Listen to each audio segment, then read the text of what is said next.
होती हैं, क्या होता है, वो सारी चीज़ों को इन्फॉर्मेशन मैं आज आपको देने वाला हूँ।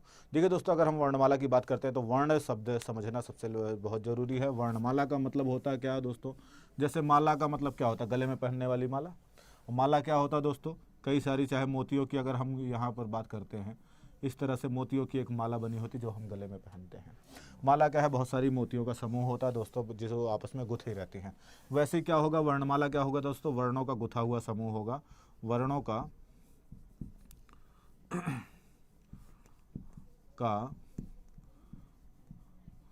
गुथा समूह, उसको हम कहते हैं दोस्तों वर्णमाला। तो वर्णों का गुथा समूह होती है, तो बात चलो समझ में आ गई, इसको वर्णमाला कहते हैं। लेकिन आखिर वर्ण क्या होता है दोस्तों, तो फिर क्वेश्चन ये उठता है कि क्या है वर्ण, क्या है वर्ण। अगर हम बात करते हैं दोस्तों वर्ण क्या है, तब इस पे आ जाते हैं। वर्ण क्या है, वर्ण भाषा की सबसे छोटी इकाई है।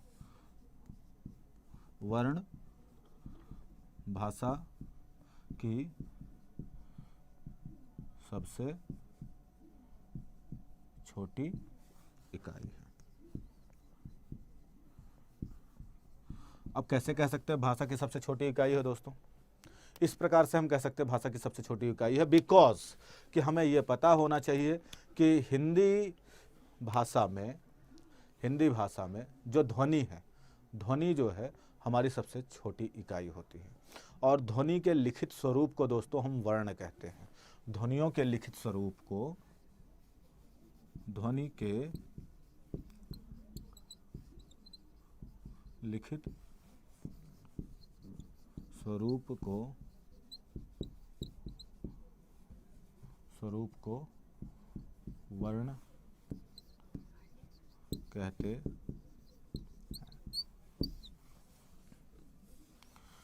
ध्वनि के लिखित स्वरूप को दोस्तों हम क्या कहते हैं, वर्ण कहते हैं। कंप्यूटर जी मार्कर मिलेगा क्या, देखना दोस्तों यहाँ पर थोड़ा सा।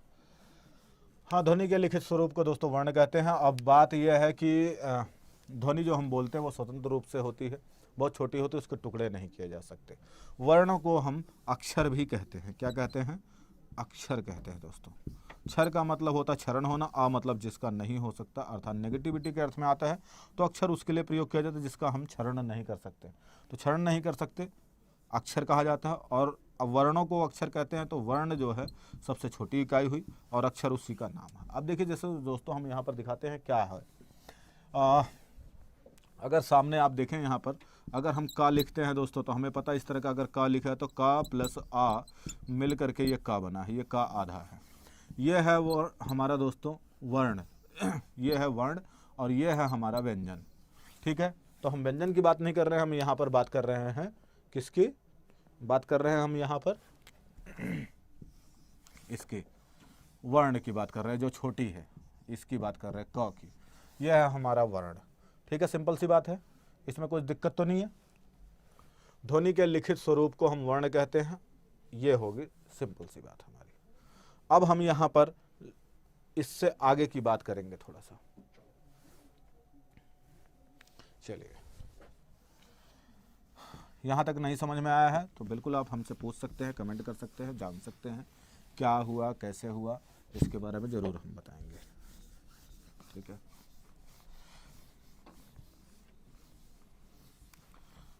कंप्यूटर जी आवाज़ एकदम बढ़ा देना, बच्चों के पास पूरी आवाज़ जानी चाहिए।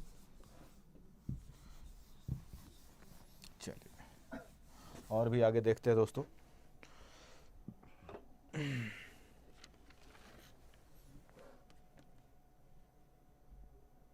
ओके दोस्तों, अब हम इससे संबंधित बात करेंगे। हिंदी जो व्याकरण है उसको हम कितने भागों में बांटते हैं, हिंदी व्याकरण को हम लगभग 5 भागों में बांट देते हैं। कैसे कैसे बांट देते हैं दोस्तों, एक वर्ण विचार होता है, एक शब्द विचार होता है। कौन कौन सा, 5 भागों में बांटते हैं हिंदी भाषा को। उसके बाद वर्ण पे लौट कर आते हैं। वर्ण हम बात कर रहे थे, इन 5 भागों में से किसकी बात कर रहे हैं, वर्ण की बात जो कर रहे हैं वो 5वें नंबर की बात है दोस्तों। मतलब पहले नंबर पे है 5 हैं। हिंदी भाषा को हम कितने वर्गों में बांटते हैं, कितने वर्गों में, वर्ग है 5, कितने 5। पहले नंबर पे क्या है, वर्ण विचार, वर्ण विचार। दूसरे नंबर पे क्या है, शब्द विचार होता है। ये क्या होता है ये भी बताऊंगा। तीसरे नंबर पे क्या होता है दोस्तों, वाक्य विचार, विचार होता है। और चौथे नंबर पे हमारे पास क्या होता है दोस्तों, एक हो गया देखो ऐसी वर्ण विचार, शब्द विचार, वाक्य विचार है, वाक्य विचार है। और उसके आगे अगर हम बात करते हैं दोस्तों उसी तरीके से छंद विकार, फिर चिन्ह विकार, छंद विचार,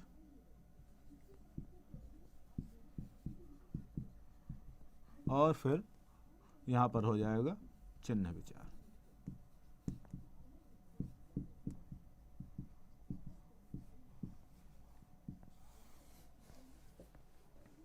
ये तो हो गए हमारे दोस्तों 5 प्रकार होते हैं जब हम वर्गीकरण करते हैं शब्दों। और जैसे अगर हम बात करते हैं दोस्तों वर्णों के बारे में, वर्णों का उच्चारण से लेकर के सारी चीज़ें हमारी जो है इससे संबंधित होते हैं। अब शब्द विचार की अगर हम बात करते हैं दोस्तों, शब्द विचार में क्या होगा, शब्दों की रचना और उसकी वर्तनी से संबंधित जितने भी नियम होते हैं इसके बारे में हम यहाँ पर बात करेंगे। वाक्य विचार में क्या करते हैं दोस्तों, जो हम वाक्य विन्यास करते हैं, वाक्य कराते हैं, इससे संबंधित जो नियम होते हैं उसके बारे में बात करते हैं। अगर हम बात करते हैं दोस्तों अब छंद के बारे में, तो छंद के बारे में विचार देख लेना ध्यान से, ये थोड़ा सा विचार की बात अगर हम कर रहे हैं, इसकी किसकी विचार की बात कर रहे हैं दोस्तों, छंद के विभिन्न रूपों में, जैसे हम शब्द, रस, अलंकार, इन सब के बारे में पढ़ते हैं तो वहाँ पर छंद विचार आ जाता है। अगर हम चिन्ह विचार की बात करते हैं दोस्तों, तो चिन्ह विचार में क्या होता है, चिन्ह विचार में क्या होता है, विभिन्न प्रकार के चिन्ह और उससे संबंधित आकृतियों और उसके बारे में जानकारी हम प्राप्त करते हैं, उसको हम चिन्ह विचार के अंदर शामिल करते हैं। अभी जो आज हम टॉपिक पढ़ रहे हैं उसको हम पढ़ रहे हैं दोस्तों वर्ण विचार के अंदर। वर्ण विचारों में आपने देखा कि वर्णमाला के अंदर हमने देखा, वर्ण विचार के अंदर ही हमने वर्णमाला पढ़ा, वर्णमाला में ही हमने देखा दोस्तों वर्णमाला किसको कहते हैं, वर्णों के समूह को वर्णमाला कहते हैं। वर्णमाला जो होती है वो क्या होती है दोस्तों, भाषा की सबसे छोटी इकाई होती है। और जो भाषा की सबसे छोटी इकाई होती है, हाँ, अब कितने होते हैं वर्णमाला में, वर्णों की समूह कितनी होती है दोस्तों, वर्णमाला में समूह कितनी होती है, हाँ, वर्णमाला में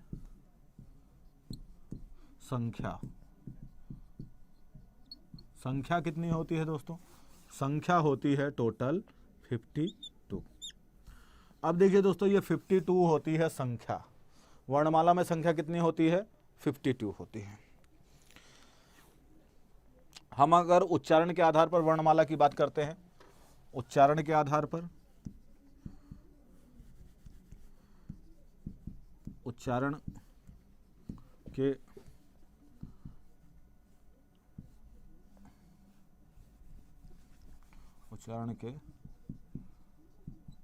आधार पर तो कितनी होती है, सारी चीज़ें बताऊंगा, जब बार बार नहीं देखने को मिलेगा तो ऐसी चीज़ें दोस्तों 45 होती हैं।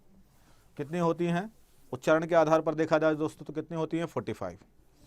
अगर व्यंजन वर्णों के उच्चारण के आधार पर इनकी संख्या होती है 45। और ये जो होती है ना, ये लेखन के आधार पर होती, क्या, लेखन के आधार पर,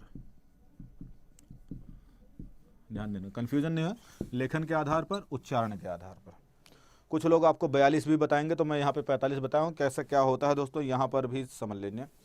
अगर 45 बताया तो इसमें क्या हो जाएगा, उच्चारण के आधार पर 10 तो हो जाते हैं दोस्तों स्वर, ठीक है, 10 हो जाते हैं स्वर, और 35 हो जाती है हमारी व्यंजन। ठीक, क्या हो जाता है, 10 हो जाते हैं स्वर, 35 हो जाते हैं व्यंजन, टोटल हो जाता है दोस्तों 45। ठीक है, इसी तरीके से अगर हम बात करते हैं 52 कैसे बनेगा दोस्तों, तो 52 में कैसे बनेगा, इसी तरीके से दोस्तों हम देखेंगे 35 तो हमारा हो जाएगा व्यंजन, व्यंजन में कोई बदलाव नहीं हुआ। अब संयुक्त और स्वर वर्णों की संख्या कितनी हो जाएगी, फिर 13 हो जाएगी। उसमें हम आगत और अन्य तरह के जो स्वर है, जैसे आगत जो होते हैं, उत्क्षिप्त ध्वनियाँ जो हैं, उन सभी को शामिल करके टोटल हम बताएंगे दोस्तों। व्यंजन में भी शामिल होगी, संयुक्त व्यंजन भी शामिल होगा, उत्क्षिप्त ध्वनियाँ भी शामिल होंगी, आगत भी शामिल होंगे, वो सारी चीज़ें शामिल होंगे, टोटल मिला करके तब 52 बन जाएगा। ठीक है, चलिए इससे अभी आगे की हम बात करेंगे दोस्तों। अब एक एक करके चीज़ों को हल करते हुए चलते हैं।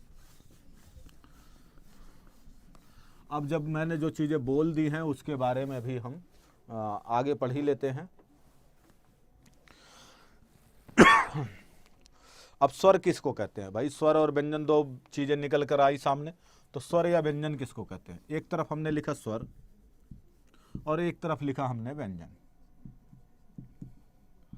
व्यंजन ये खाने वाला व्यंजन नहीं है, व्यंजन ये हमारी वर्णमाला वाला व्यंजन है, ध्यान रखना दोस्तों, ठीक है। तो अगर हम बात कर रहे हैं स्वर की, स्वर क्या है? एक अमीर आदमी है। स्वर से आप स्वर्ग समझ सकते हैं, है ना? स्वर से स्वर्ग समझ सकते हैं। स्वर्ग में क्या होता है? किसी चीज की कमी होती है? नहीं होती है। ये हमेशा यहाँ के जो देवता होते हैं वो ये प्रजा जो है हमारी, व्यंजन जो है प्रजा है, इसको देती रहती है। प्रजा सोचती है कि भाई हमें मिल जाएगा तो हम अमीर हो जाएंगे, लेकिन देवता लोग कहते हैं कि हमारा जो है पुण्य बढ़ता रहता है, हम दान देते रहेंगे, दान देते रहेंगे। इनका कभी कम नहीं होता और इनका मांगना कभी बंद नहीं होता। तो ये मांग मांग के अमीर बनने के प्रयास करते हैं, फिर भी हमेशा जो है गरीबी बने हुए हैं, एट लास्ट तक मांगते रहते हैं। और किसकी सहायता से ये पल रहे हैं? व्यंजन जो है स्वर्ग की सहायता से, मतलब स्वर्ग में जो देवता लोग हैं उनकी सहायता से पृथ्वी पर रहने वाले लोग पल रहे हैं, ऐसे मान के चलिए। तो स्वर्ग कौन है दोस्तों? जो स्वतंत्र है अपने आप में, जिसको किसी से मांगने की आवश्यकता नहीं है। ये अपने आप में स्वतंत्र ध्वनियाँ होती हैं और स्वरों की सहायता से जो बोले जाते हैं उनको हम व्यंजन कहते हैं, ठीक है। जो स्वरों की सहायता से बोले जाते हैं उनको हम व्यंजन कहते हैं। सिंपल है, कुछ समझ में नहीं आया तो बिल्कुल कमेंट करके पूछ सकते हैं। चलिए दोस्तों, अब इन स्वरों को और व्यंजनों को आराम आराम से हम करके देख लेते हैं।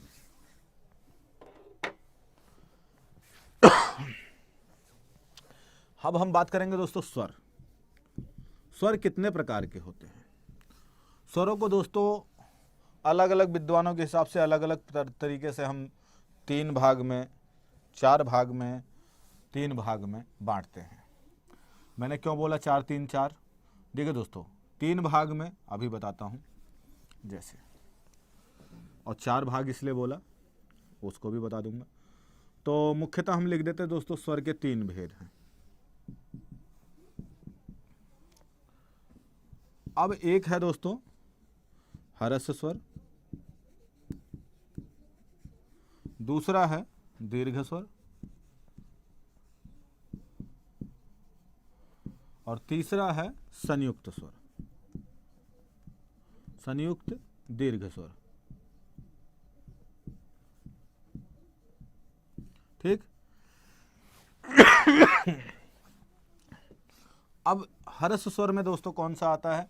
ह्रस्व का मतलब वो होता है जिसके उच्चारण में प्राणवायु सबसे कम लगती है, जिसके उच्चारण में स्वतंत्र ध्वनियाँ होती हैं, जिसमें कोई रुकावट या अवरोध नहीं होता है, वहाँ पर हम ह्रस्व स्वरों का उच्चारण करते हैं। और इनकी संख्या होती है 4। कौन कौन सी? छोटा आ, छोटा ऊ, छोटी ई और री। ये हमारी जो है यहाँ पर होती हैं दोस्तों आ, ऊ, ई, री। ये ह्रस्व स्वर होता है। दीर्घ स्वरों की अगर हम बात करते दोस्तों, तो बड़ा आ, बड़ी ई और बड़ा ऊ, ये हमारी क्या है? दीर्घ स्वर होती हैं। संयुक्त स्वरों की अगर हम बात करते हैं, संयुक्त स्वर, संयुक्त स्वर दीर्घ स्वर कौन से होते हैं? जैसे आपको पता है दोस्तों, छोटा आ प्लस छोटी ई मिलकर के ए बनती है, और उसी तरीके से अय, ओ और औ। अब ओ का उच्चारण स्थान ओ कैसे बोल बनता है दोस्तों? ओ पता है आ प्लस ऊ से। सुनिए, यहाँ पर आ ई ऊ यहाँ आना चाहिए था, कोई बात नहीं, यहाँ पर ऊ आएगा। तो आ प्लस ई मिलकर के बना ए और आ प्लस ऊ मिलकर के बना ओ। अब इन दोनों को अगर हम देखें दोस्तों, तो आ का उच्चारण स्थान कहाँ है? इसी के साथ साथ में आप उच्चारण स्थान भी ध्यान देंगे, आपको याद करने में दिक्कत नहीं आएगी। आ का उच्चारण स्थान कहाँ है हमारा कंठ। ये ध्यान रखेंगे कि चाहे आ का उच्चारण स्थान कंठ ही रहेगा, चाहे दीर्घ स्वर, चाहे ये वाला आ उठा लें और चाहे हम इसका वाला ह्रस्व स्वर वाला आ उठा लें, तो कंठ हो जाएगा। इसी तरीके से छोटी ई चाहे बड़ी ई दोनों, चाहे यहाँ पे दीर्घ स्वर उठाएं चाहे ह्रस्व स्वर उठाएं, इनका उच्चारण स्थान कहाँ रहेगा दोस्तों? तालु। ठीक है, कहाँ रहेगा? तालु, तालु। अब ऊ का उच्चारण स्थान दोस्तों कहाँ रहेगा? ओष्ठ। ऊ बोलते हैं ना, होंठ जो है हमारे गोल हो जाते हैं, तो ओष्ठ है, ओष्ठ रहेगा। अब री का उच्चारण स्थान दोस्तों मूर्धा हो जाएगा। ठीक है, क्या हो जाएगा? मूर्धा हो जाएगा। अब आपसे पूछा क्या गया है, अब कैसे हम बताएंगे कि ये संयुक्त हैं? अब देखिए, आप ये भी समझ जाएंगे, क्योंकि इसके और इसके मेल से बना है ए, तो इसका उच्चारण स्थान क्या होगा? कंठ प्लस तालु, कंठ तालु।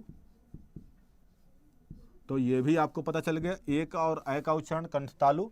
उसी तरीके से आ और ऊ के मिलने से बना क्या है? कंठ प्लस ओष्ठ। तो आओ का उच्चारण स्थान कहां से हो जाएगा? ओ और आओ का,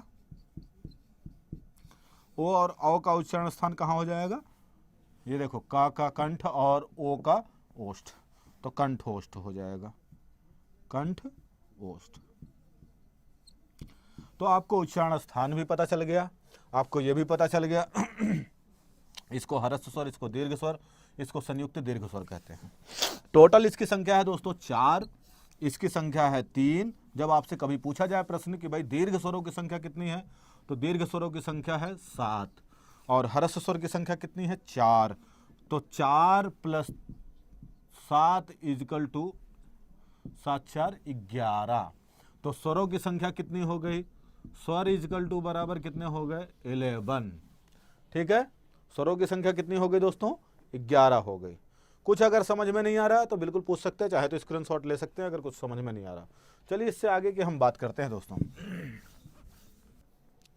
अब दोस्तों स्वर में कुछ लोग बच्चे ये कहेंगे कि स्वर सर आपने बताया ये, लेकिन हमने कौन सा स्वर सुना है? मूल स्वर सुना है या ह्रस्व स्वर सुना है? स्वर सुना है एक नंबर पे। दूसरे नंबर पे कहेंगे हमने तो सिर्फ दीर्घ स्वर ही सुना है, आपने संयुक्त पता नहीं कहाँ से बता दिया। तीसरा आप कहेंगे दोस्तों हमने कि प्लुत स्वर ही पढ़ा है, प्लुत स्वर ही पढ़ा है, प्लुत स्वर भी पढ़ा है। तो भाई बिल्कुल 3 स्वर हैं और तीनों स्वर जो हैं हमारे उच्चारण के आधार पर है। किसके आधार पर है दोस्तों? उच्चारण के आधार पर।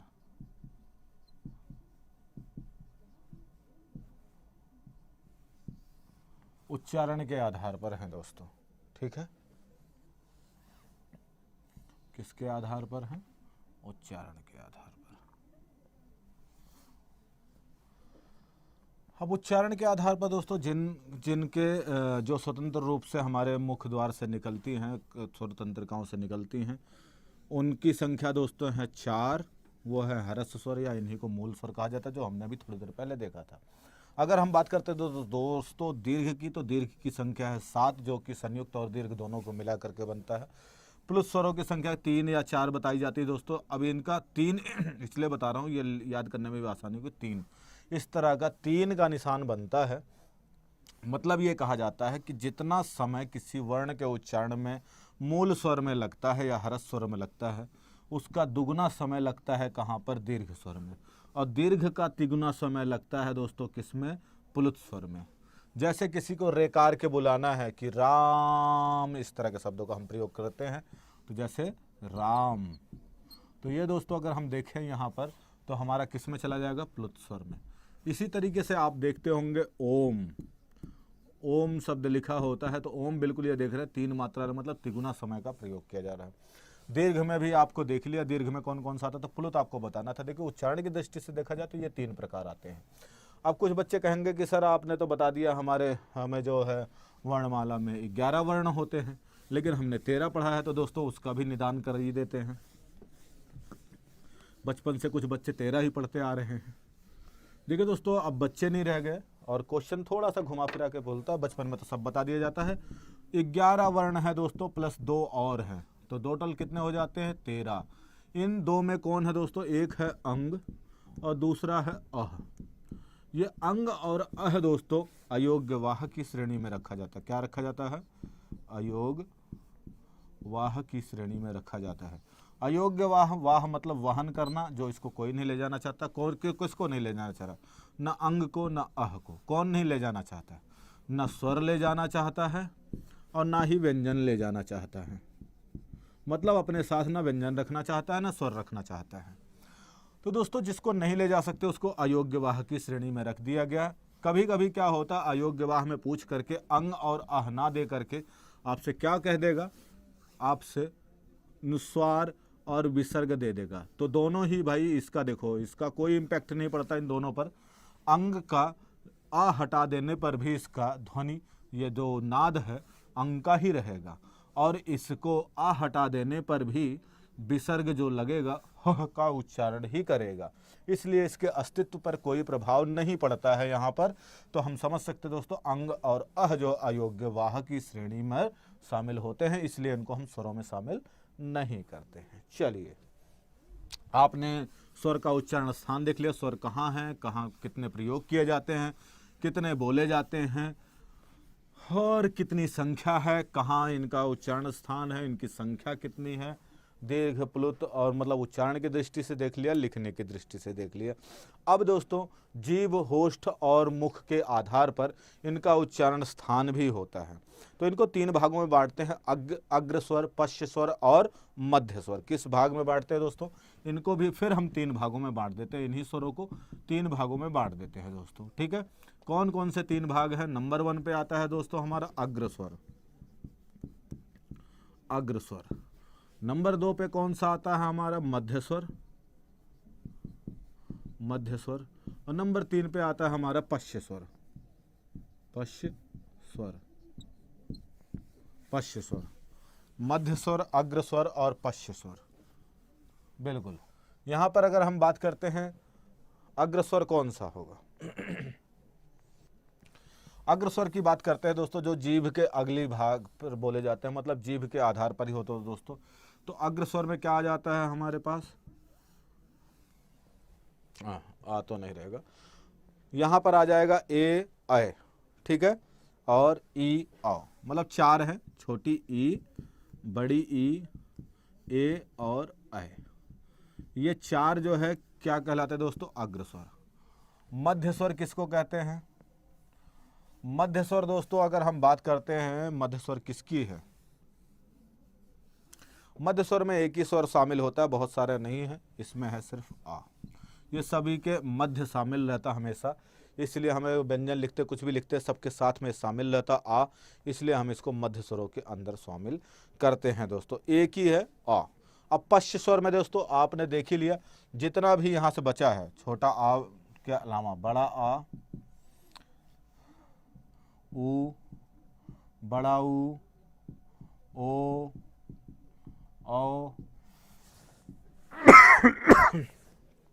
औ, और क्या बचता है?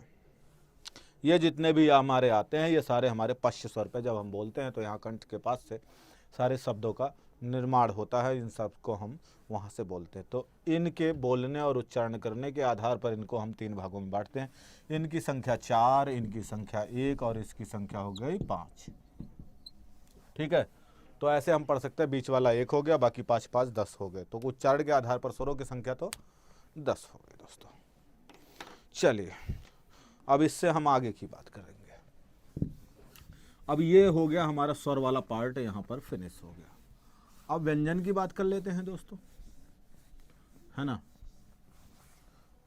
मेरी तबीयत भी थोड़ी सी ख़राब है दोस्तों, देखना वीडियो को, लाइक और शेयर, सब्सक्राइब, कमेंट जरूर करना, क्योंकि बस मन कर रहा था पढ़ाने के लिए दोस्तों, तो मैंने पढ़ा दिया, अदरवाइज आज पढ़ाने लायक नहीं था, गला भी जवाब दे रहा। अब बात करेंगे दोस्तों इस स्वर के। अब जैसे हमने देखा ये जिह्वा के आधार पर था, जितना था स्वरों का उच्चारण ये जिह्वा के आधार पर था। ऐसे ही दोस्तों हम मुख के आधार पर भी स्वरों का विभाजन करते हैं। मुख के आधार पर, मुख खुलने या बंद होने के आधार पर, मुख के आधार पर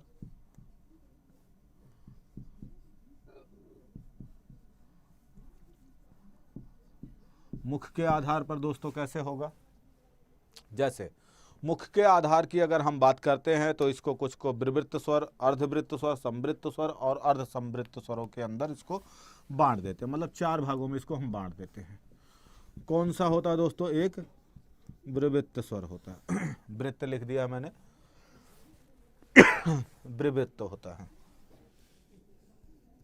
विवृत्त, विवृत्त स्वर।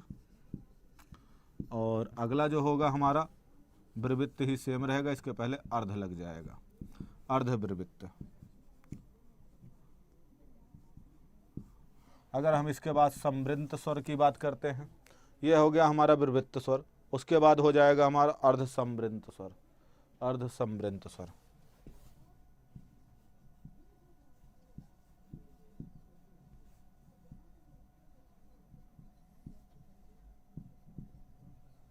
और ये हो जाएगा फिर संवृत्त स्वर।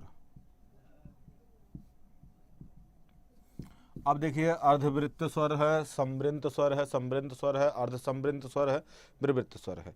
तो मुख के आधार पर होता है दोस्तों। अगर हम बात करते हैं विवृत्त स्वर की, तो सामने देख लीजिए, आपके यहाँ पर नजर आ रहा है। इनकी संख्या कौन कौन सी? इनकी संख्या होती है 3 और इनमें आता है बड़ा आ, ए और औ। कौन सा आता है? बड़ा आ, ए और औ। ये हमारे 3 यहाँ पर शामिल होते हैं विवृत्त स्वर में। अगर हम बात करते हैं दोस्तों इसी तरीके से अर्धवृत्त स्वर की अगर हम बात करते हैं, साथ साथ में इसको भी ध्यान देना कि अब ये बड़ा आ, ए और औ आ रहा है, तो ए लिखना है, यहाँ पर ए लिखा है मैंने। तो अर्ध होगा मतलब इसकी ही संख्या इसमें भी होगी, लेकिन मात्राएं नहीं रहेंगी। तो छोटा आ, ए और ओ हो जाएगा औ की जगह, तो इनकी भी संख्या 3 हो गई। अब अर्ध संवृत्त की बात करते हैं, तो अर्ध संवृत्त में कौन से स्वर शामिल होते हैं? पहले हम अर्ध संवृत्त इसलिए लिखेंगे, होता क्या है विवृत्त में? क्या होता है दोस्तों? जिसका मुख द्वार पूरा खुला रहता है, जिसमें विवृत्त स्वर कहलाता है। उसी तरीके से अर्ध विवृत्त में मुख द्वार कम खुला रहता है। अब अर्ध संवृत्त की बात करते हैं तो इसमें कह सकते हैं मुख द्वार आधा बंद रहता है, और इसमें हम प्रयोग करते हैं जैसे छोटी ई और छोटा ऊ का, जैसे छोटी ई और छोटा ऊ का प्रयोग करते हैं। इसमें मुख द्वार आधा बंद रहता है, और दूसरे वाले में मुख द्वार ज़्यादातर बंद रहता है। अगर हम बात करते हैं संवृत्त का, तो इसमें लगभग जो है मुख द्वार बंद रहता है संवृत्त वाले में। इसमें क्या हो जाएगी? बड़ी ई और बड़ा ऊ हो जाएगा। ये हमारे स्वरों के अंदर शामिल हो जाएंगे दोस्तों, ठीक है।